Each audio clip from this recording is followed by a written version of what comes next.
Alright, third technique. If you have Mystery First 2, of course, like there are links in the description and everything.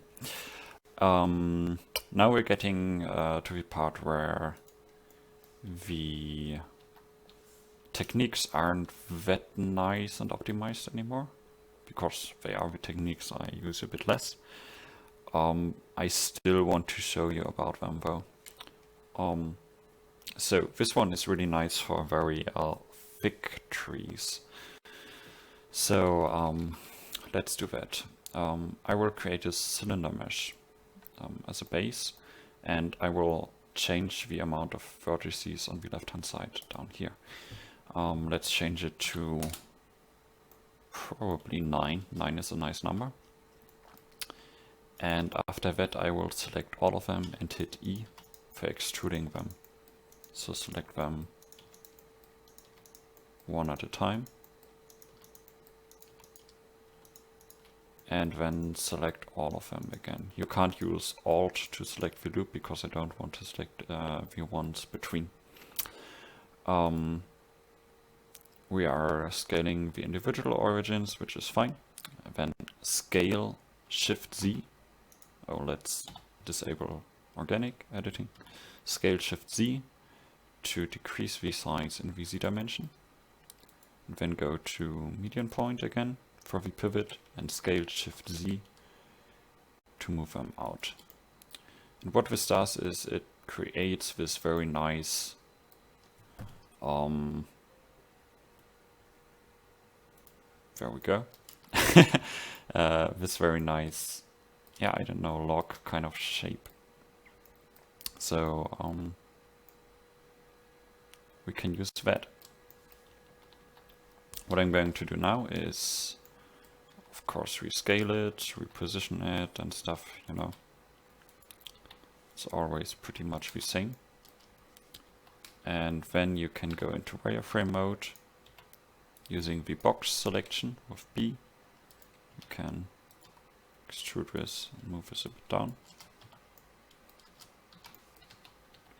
And then also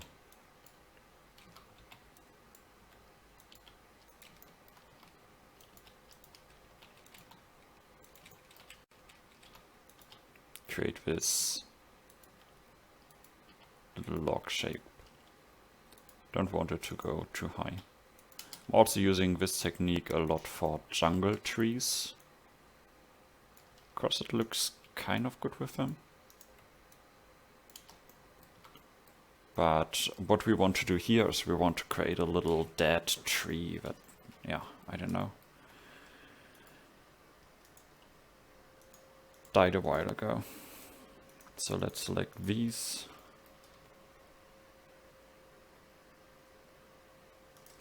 No. Let's check this. Yeah, they are still connected, so again we need to select all of them separately and extrude them, because otherwise they are still connected through the middle circle, which I don't want. Go to the side view mode and move them a bit out. And then you can scale them with the individual origins again. And make it, yeah, like this. But of course you need to randomize it, so... yeah, it's in the video. No! Yeah, blame me. And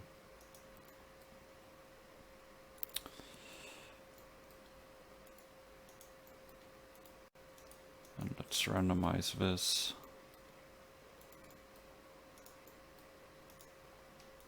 What you can also do is you can get this, extrude it, move it inwards, extrude it, scale it down, move it outwards. You know, create a nice log pattern. And yeah, this is essentially a quite nice log.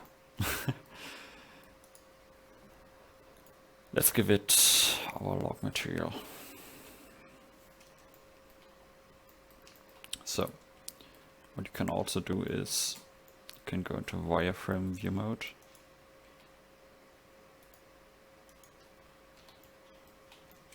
And select these faces. No, never mind. Select the edges on the outside of each of them.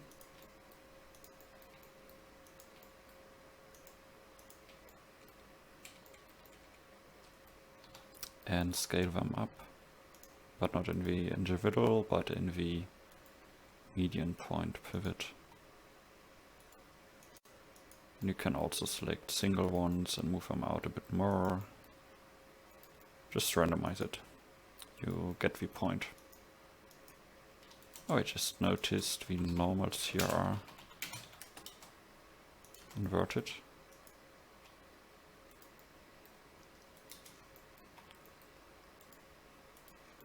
Well, and then it like stacks a bit, or is a bit more connected to the environment. So let's also create a brighter wood material for the center.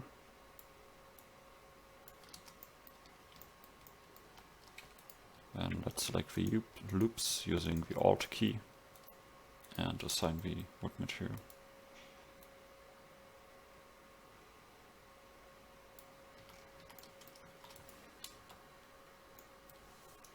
And since I wanted to be shown in the final image, I will just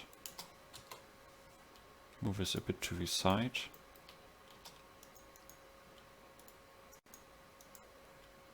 Also lower these.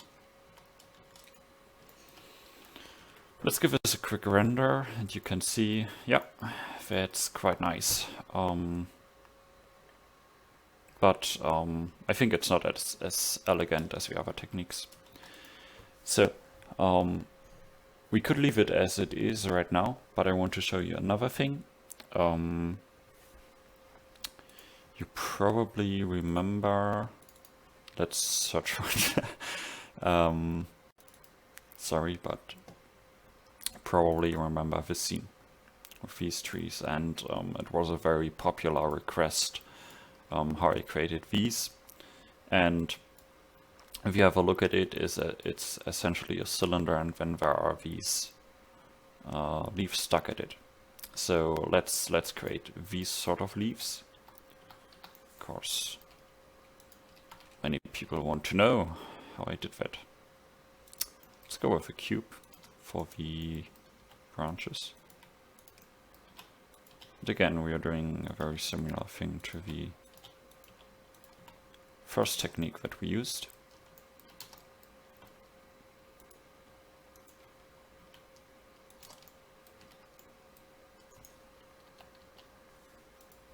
And let's make it the log material. And then I'm going to create an even smaller branch and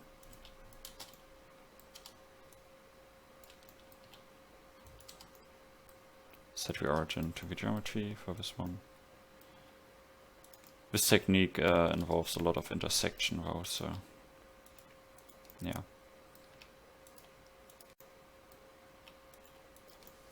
Be aware of it. No, let's not edit that yet. Let's actually move these a layer down using the M key and edit them there. Now I will edit this one and add an icosphere with subdivisions 1. Rotate it, scale it in the Z. And these are essentially the leaves that I used for that scene. And then you can just position them at the log. You could imagine that if you did this for all the branches, it would take quite a lot of time, but we're not going to do that.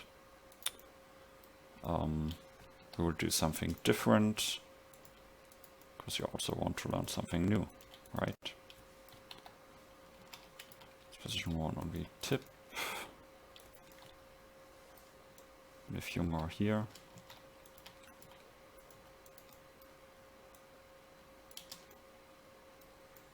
And let's create a new leaf material, a rather bright one. You can select them immediately by hovering on top of them and pressing the L key, which is pretty fast. Bright leaf. And let's add a new material and select our bright leaf and duplicate that so that we can randomize it a bit with a bit darker color. Now what I'm going to do is I will hit Ctrl G, which creates a group with just this single object, and I will call it leaf number 1. And then I will move it away. And here I will add a so-called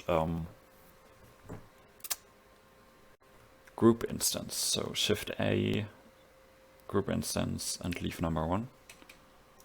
Oh, and we need to move this, like our main group, so that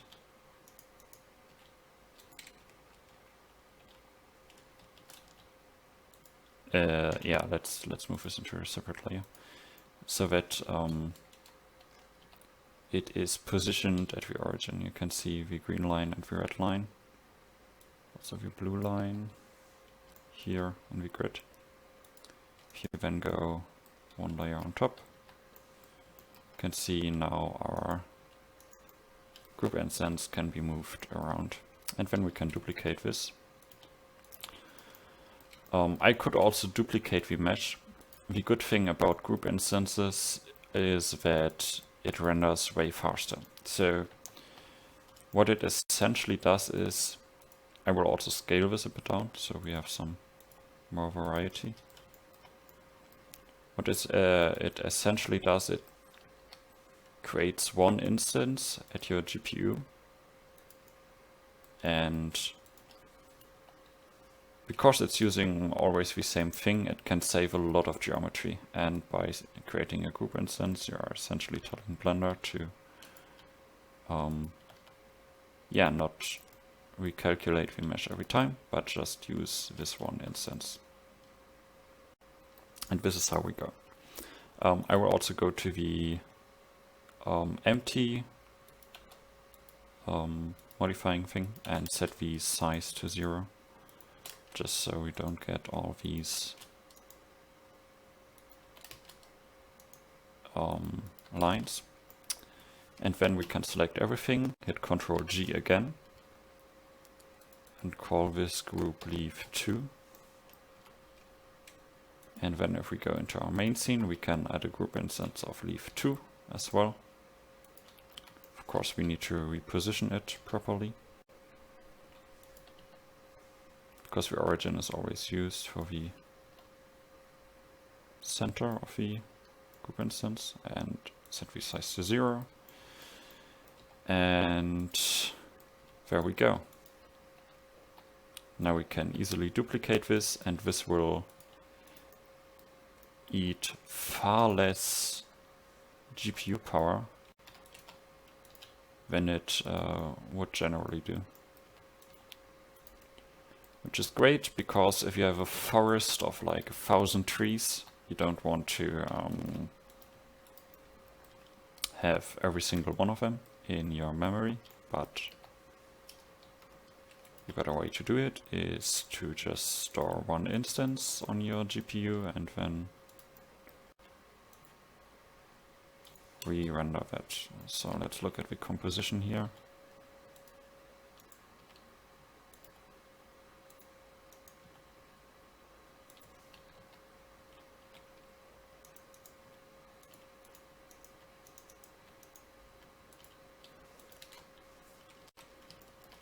think this looks fine. Let's run it out. And there we go. I think we can increase the size of the tree a bit.